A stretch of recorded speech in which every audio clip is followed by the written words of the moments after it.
questions coming through.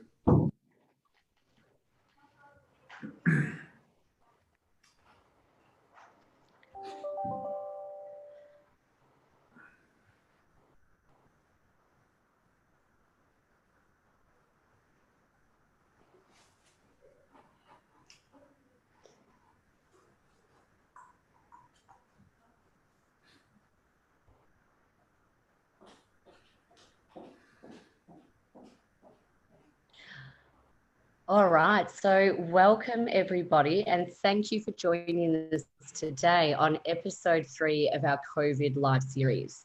My name is Paige Buse and I'm the manager of Glen Ira Leisure and I'm based down in Melbourne, for those of you that don't know.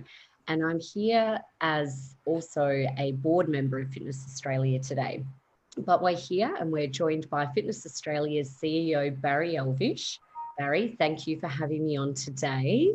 That's great, Paige, and it's great to have a female on board, and it's great to have a board member on board. So I'm going to really have to watch what I say in this particular session, otherwise it's going to be my head on a chopping block. Well, this could be brought back on you later on in a meeting. All right, well, Barry, we'll kick this off because we're very excited down here in Victoria about gyms being open again on Monday. But I would firstly like to throw a big question at you, which is about some of, say, the cowboys and the cowgirls of the industry that they teach classes, but they're not doing it properly. And I personally would love for the fitness industry to be taken more seriously. But how do you think we could get rid of these people that are perhaps giving us a less than ideal name? Yeah, Paige, we could talk all afternoon on this particular subject, to be quite honest. And I guess if we just look at the question itself that's come through, so the cowboys and cowgirls aren't teaching properly. Now, there's two, I guess, potential scenarios now. Are they not doing it properly because they haven't been taught properly, they haven't been educated properly, they're self-taught, they have no qualifications, or the qualifications they've received are less than ideal, perhaps not industry best practice, perhaps not reflecting what is current requirements and so on. So there's a number of issues here, I guess, and I'll just I guess meander around this question a little bit because it raises so many issues that since I've been here at Fitness Australia, and particularly since the COVID situation has evolved, has really come to the forefront in many people that we talk to coming back and raising a very similar question about poor practice. That's what we're really talking about here, poor practice. So it even starts, last year I was approached by one of the large local governments here in Sydney saying, what can we do about people offering boot camp programs in our council run parks? We have no idea who they are. We have no idea what their qualifications are. They come out, park their car, throw the boot open, throw out a bit of equipment, start running camps. We don't know if they are accredited. We don't know if they're registered. We don't know if they're licensed to anybody. We don't know if their programs that they're running are actually safe programs. We don't know if they've actually done a scan of the environment where they're actually providing their program to make sure there's no needles or traps on the ground, etc. So that's one particular issue there. When we've been talking to the health authorities about reopening services around Australia, and as you quite correctly indicated, thank goodness Victoria is about at long last to come on board as of next week. But a lot of the health authorities are saying to us, well, look, who's going to monitor this? Who's going to make sure what's taking place in the gyms under the COVID safe guidelines is actually happening? Who's going to make sure that the operators are doing the right thing? I've already had a couple of comments from some gyms in Queensland whereby they're saying, look, Barry, we're doing the right thing. We're following all the COVID safe directions, but we know that there are gyms within our region that aren't doing the right thing. I've got to say I was actually quite disappointed. I went back to my own gym on Saturday and Sunday and it was not following COVID safe guidelines. I was approached by a staff member who recognised me as coming from Fitness Australia, raising significant concerns about that particular gym on the Saturday. Went back on the Sunday. I was approached by a client, a member, who recognised me from the media and said, you know, this is not good enough. They've been closed for almost 3 months. They've done nothing. And to give you an example, they are using Ajax spray and wipe for their sanitisation. Now, we know that Ajax Spray and White does not have any alcohol in it. If it does, it's not 70% and so on. So the question actually unpacks so many issues that we are facing within our sector. And one of the reasons that the fitness sector was shut down back in March the 23rd, and this is what I was talking about at Philex earlier on this year, is because in the stakeholders' minds, the economists' minds, the government's minds, departmental minds, fitness is lumbered with cafes, bars, hotels, restaurants, cinemas, casinos, you name it, as part of a retail operation. So we aren't taken seriously as I guess, a bona fide health activity. And even when you consider that in some states, cafes and bars were open sooner than gyms were, and I'm thinking about my home state here in New South Wales, what does that tell us about our perception, the perception of the sector in the wider community? So this is a problem that the sector needs to face, and it needs to come to terms with it, because when the next COVID 20, 21, 23, whatever comes, when the next reason to, I guess, consider our sector in a negative light arises, we'll be lumbered in the same situation again. So we need to be closer to an allied health in our stakeholders' perceptions. And we can do that by a number of, I guess, initiatives. One of those we launched at Philex, which was the Quality Assurance Employment, which is to make sure that business members of Fitness Australia only employ individual exercise professionals registered with us. That way we can guarantee to the business owner and to the people attending that gym that those people at least are qualified, hold the right qualifications, have a first aid and so on. We've also launched the accreditation initiative, which will be rolling out early next financial year, so from July, whereby our registered exercise professionals can take themselves to the next level and become accredited through a third-party process at no cost to them. It'll be an opt-in exercise for them. But also, Paige, as you know, at the board, we have started thinking about, and this is a really interesting initiative, because I was in Perth before we had the COVID shutdowns, talking to business members and AusReps over there about the quality assurance employment and accreditation. And someone in the audience actually said to me, Barry, why don't you, Fitness Australia, regulate this industry? You've got to get the cowboys out. You've got to get the cowgirls out. You need to regulate them. Same question was posed to me or suggested to me by a number of the various state health departments. So this is an issue that the association and you as a board member and the board need to actually look at. Is there any value, is there any wisdom in Fitness Australia either becoming a regulatory body ourselves or sponsoring some form of regulation through a third party? Because if we want to be taken seriously, we want to get the cowboys and the cowgirls out, and the bad businesses as well, not just talking about exercise professionals here, the bad business operators. We want to get them out to protect the industry, to protect people coming into our facilities, to be taken seriously by the government. We have to make some fundamental shifts. So this will be a big discussion for the board, and in the next 6 to 12 months, it'll be a big discussion for the sector to get some feedback on what the sector wants and how we can best address that. So hopefully I've, in a very meandering way, answered that question. Not at all, Barry. And look, from our point of view, certainly down here at GSAC, we love the idea of professionalising exercise and moving the fitness industry so that we are aligned with more so the medical field and the allied health field, not the cowboys that we're sometimes lugged with. You know, when you see these terrible takes on gyms on a current affair and news programs, you just think about the damage that does to the rest of us who are all going to the nth degree to do things, you know, perfectly. So you've certainly got my support in moving in that direction. But Barry, what I'll let you know is we've got some questions coming through on the side here, and everyone, please feel free, jump in, and there's a little panel at the side where you can ask your questions and I'll pop them to Barry along the way.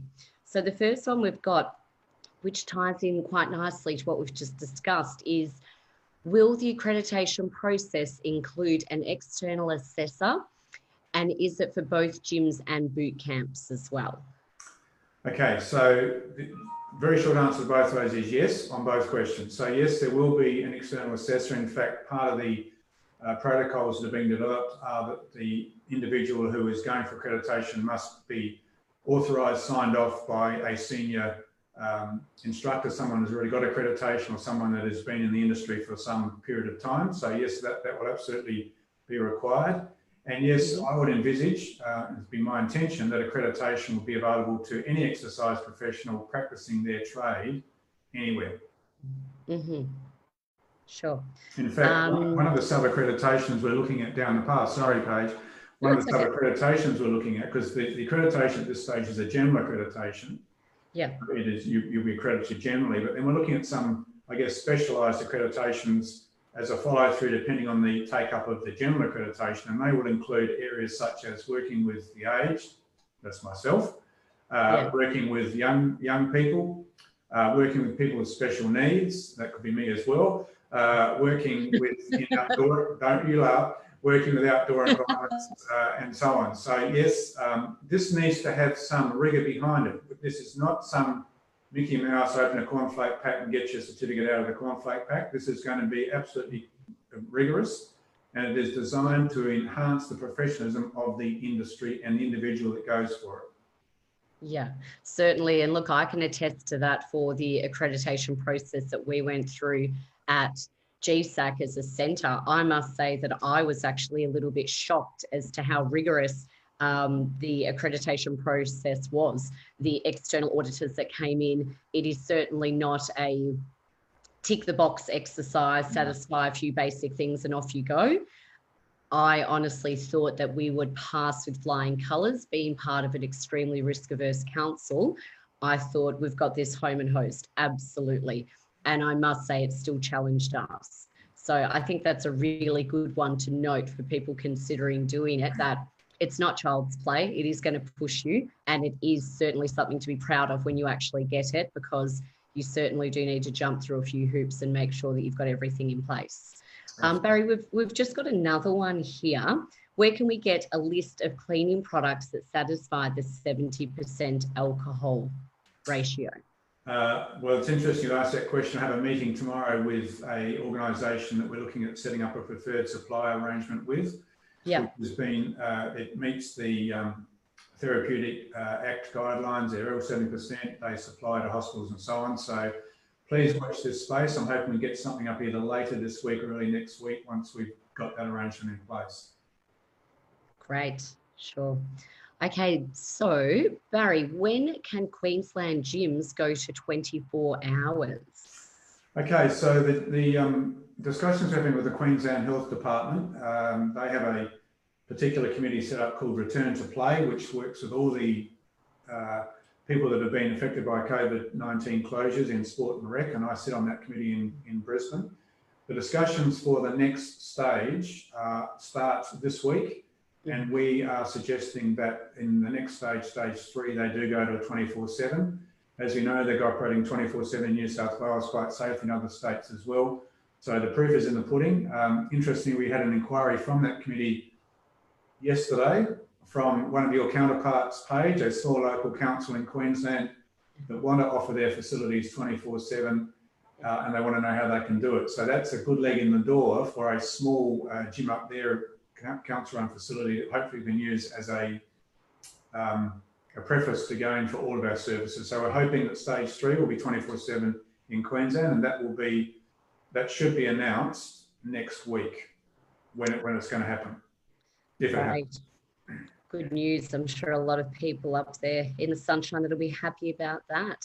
Yes. So Barry, talking about the fitness passport, can you inform us about when that might open up in New South Wales? Yeah, look, I'm not particularly au fait with the fitness passport page, but as I understand it, they are the fitness passport company organisation is speaking to various gyms in various states to work out how it might operate. I'm not sure in gyms if they're going to be giving preference to their paid members ahead of fitness passport people or not. But as soon as we get some information, we can send that out. But I know that you've got some information from your own centre about the fitness passport that may be of some value here. Yes, so down Down in Melbourne, we've been in contact with Fitness Passport, and they've informed us that they will be considering the opportunities for people accessing this program to actually get value out of centres. Because as we know, down here in Melbourne, we've only got 20 allowed in the gym and 10 allowed in the group fitness spaces. So for them to be paying these memberships at the moment may not be very fair and reasonable for them. So they're going to go away and have a look at what that would look like and what they're happy to pay centres.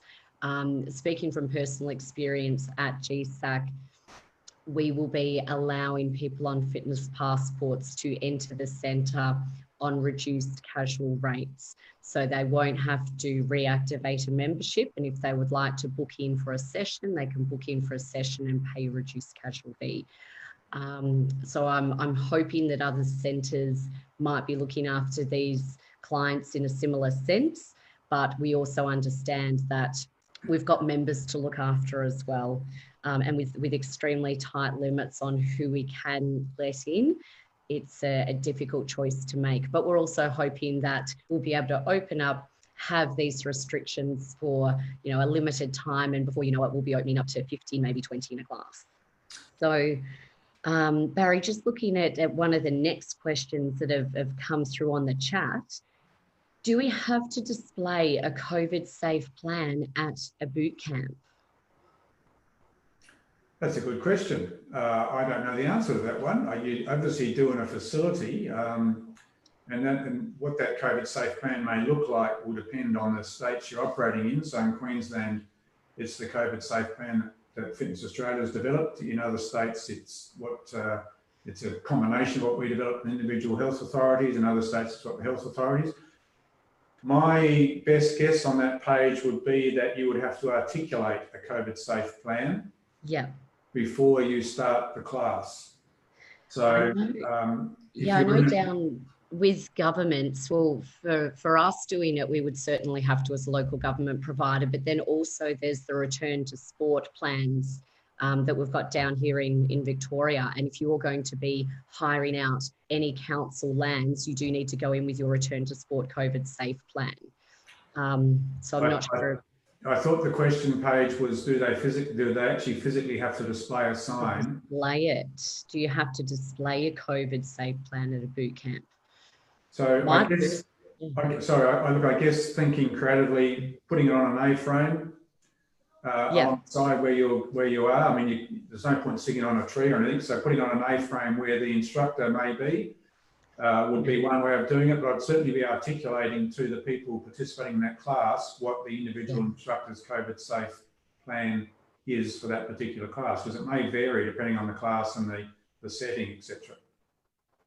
Yes, absolutely. And another one's come through. Do we have any update on Victoria increasing group fitness numbers from 10 to 20? Yeah, I was going to touch on that when you mentioned it in your GSAC story there. We are certainly pushing very hard to get it increased from 10 to 20 because we know that 10 will not be viable from any particular gyms and their programs. I've got to say it doesn't make sense to me in that you can argue that 11 people, more than 10 people unsupervised is safer from a hygiene point of view than less than 10 people supervised. That just defies logic in my mind. So we are pushing very hard. I believe the Victorian manager has a meeting tomorrow with the chief advisor to the health department down there.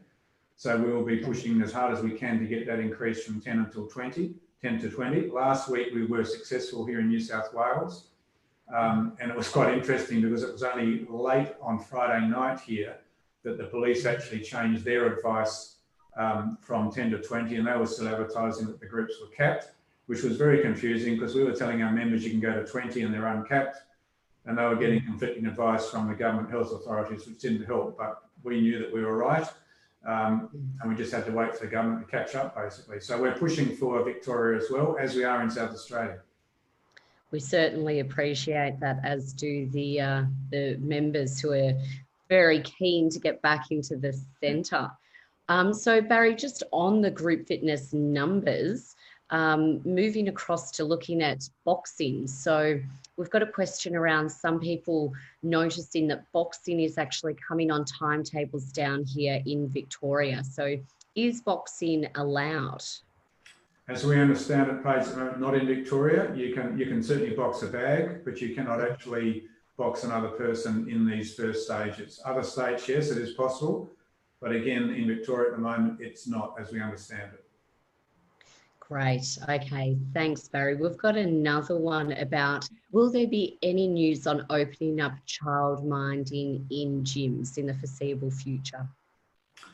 Yeah, look, this is an interesting question because many of our gyms do provide what they call, as you just referred to, child minding.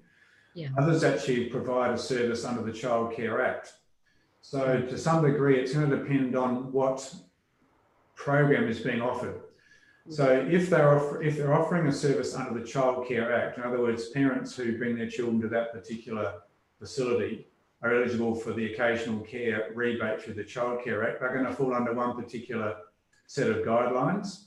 My understanding is that childcare has been deemed right from the start an essential service, so that should be okay. In terms of providing a child minding service where it's not actually under the Child Care Act, then I would imagine the normal social distancing and 4 square metres would have to come into play. But each state may have their own requirement under the creche or the child minding, whatever it actually is. I'd suggest that, I don't want to give incorrect advice, I would suggest that those individual providers check with their local state, but I would assume, provided they have the numbers, they practice social distancing and the 4 square metres, they'd probably be okay, but I'd suggest very strongly they should check. Yeah, I must say, I think that one's been largely left out of a lot of the communications that I've seen. I know personally we've gone the pools last week, and next week we'll be going with our limitations in the gym and the stadium, but that has been one that's been left out a little bit.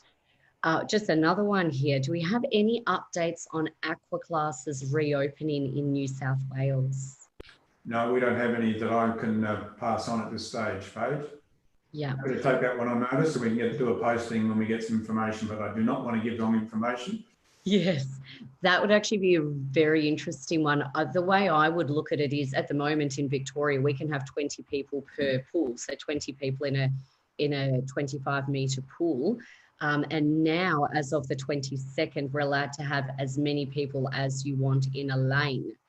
So I guess we would need to look into, well, if you're meeting those requirements around no more than 20 in that pool for that period of time, would that fit the mould? And I think that might need to be something that we ask at a state-by-state level, because we do know that aqua participants are certainly very passionate participants.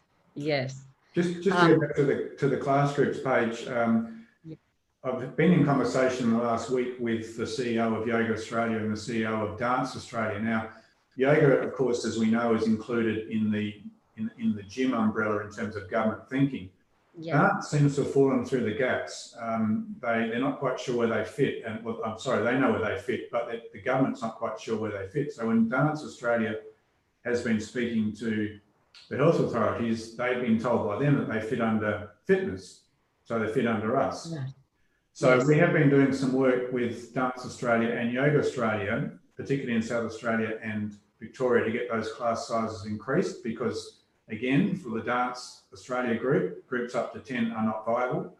And for yoga, of course, similarly, it may be viable in some of the smaller studios, but not the larger studios, and in particular, gyms that offer yoga programs. So this again comes back to, I guess, the opening question we had is, where does fitness sit in the wider community's perceptions? Because in government's mind, we cover a whole lot of areas that perhaps Fitness Australia in the past hasn't considered part of our remit.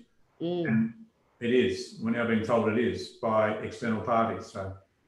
Yeah, look, it certainly is a shame to see us only open in line with bars and clubs and restaurants, especially when we see what we do for people's mental health and well-being as well as their physical health and well-being. But I know from our point of view, a lot of our centres have virtual fitness, which we'll be leaning on quite heavily in these opening periods, because we understand that for a lot of clubs and a lot of facilities, it's not viable to be putting a live instructor in there for only 10 people. We've got 4 studios within one centre, and to have 4 different instructors going, we will run a mixture of live and virtual.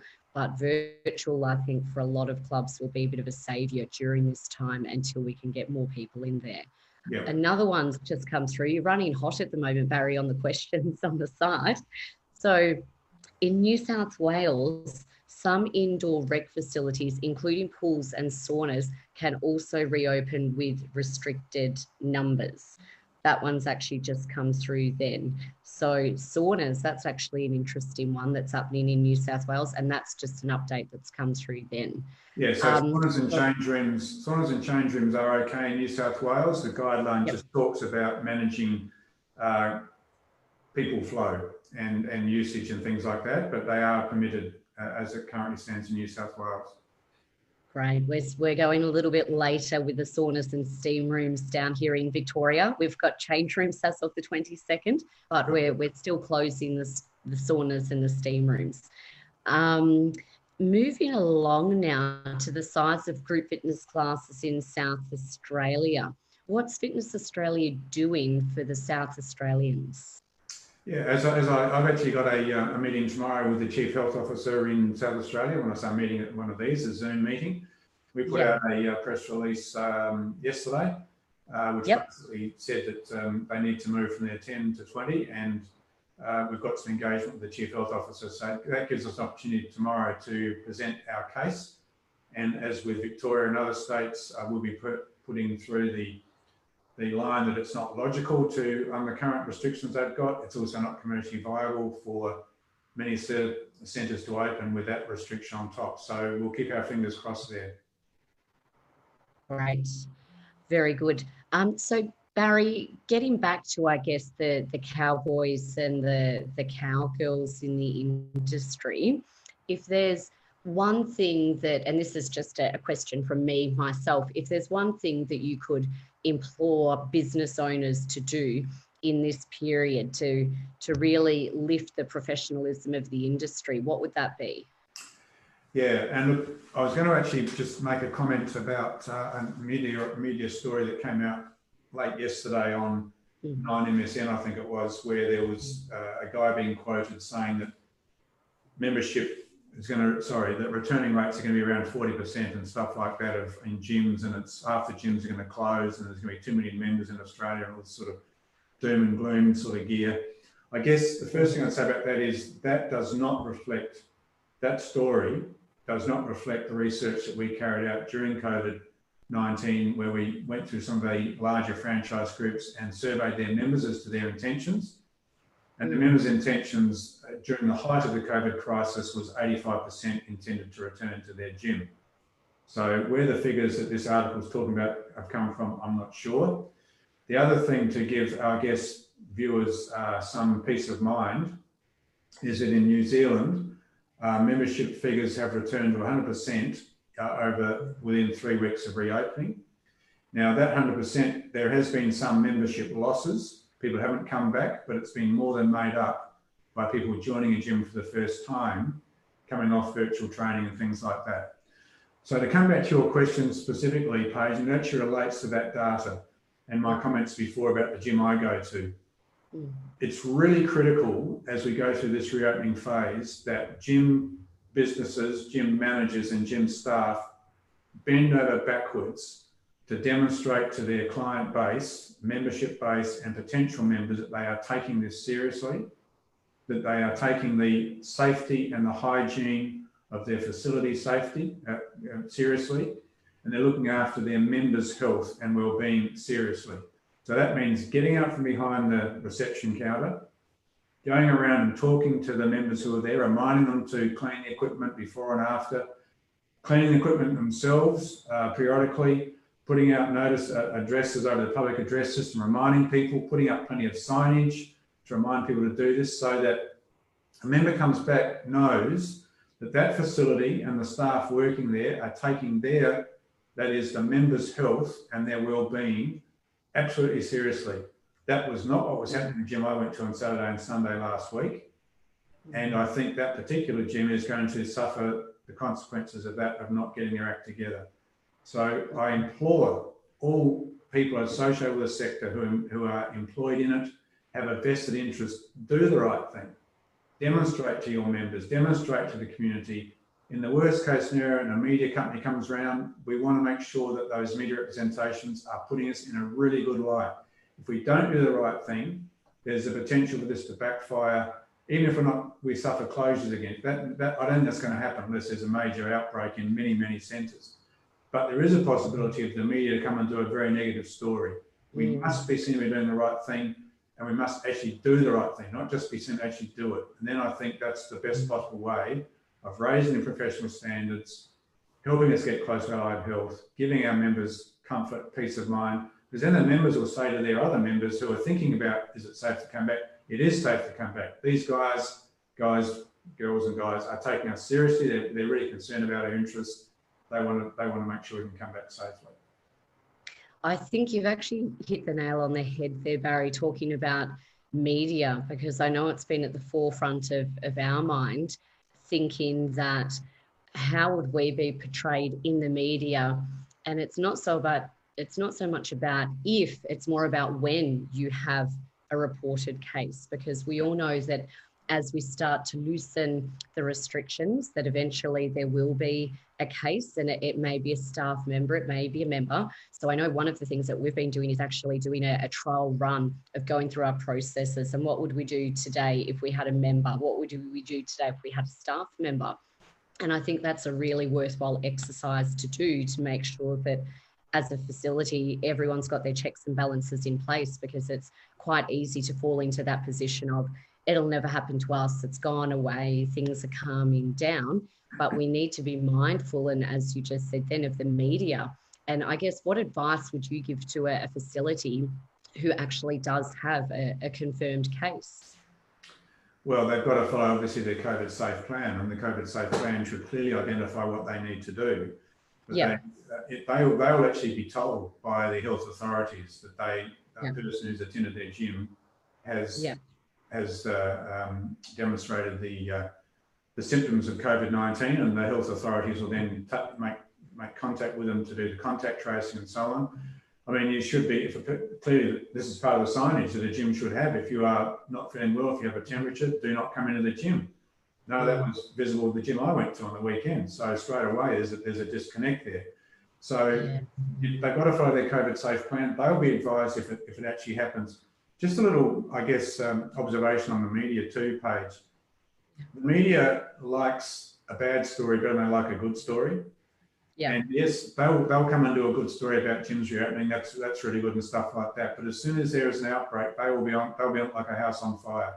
Yeah. I mean, I was approached a number of times during the COVID closures by some media channels and some particular programs on the media to do a story based on what they were saying, how it's safe to go back. But the underlying message was they were trying to highlight how unsafe it was. And I wouldn't get involved in that. So you just need to be very careful when the media come and speak to you, that you understand what they are after.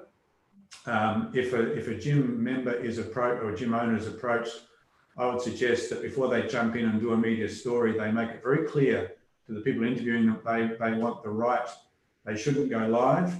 They should make sure it's pre-recorded, and they have the right to adjust or retract a statement they might make, or because it might come across inappropriately or in a negative light. But the media can be very, very clever and quite duplicitous in the way they get a story going. And as I say, bad news is more interesting to the media than good news. So just be very, very careful if you are approached by the media. Sure is. All right, Barry. Well, that was great. Thank you so much for having me today.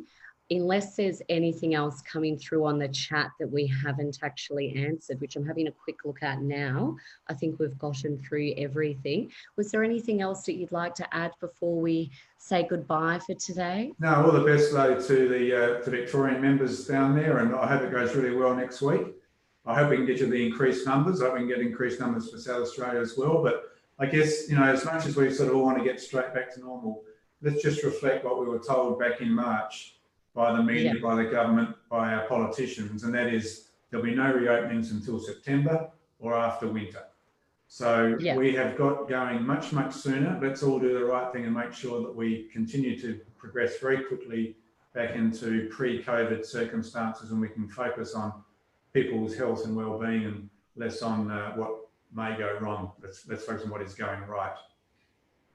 Sure. Well, look, Barry, on behalf of the industry, thank you so much for everything that you've done. We love seeing you out and about and going into bat for the industry. So we do appreciate it. We know that it's probably sending you around the twist, but we really do appreciate all of your hard work, and let's hope that we can get something more across the line for us down here in Victoria. But irrespective, we really do appreciate everything you've done.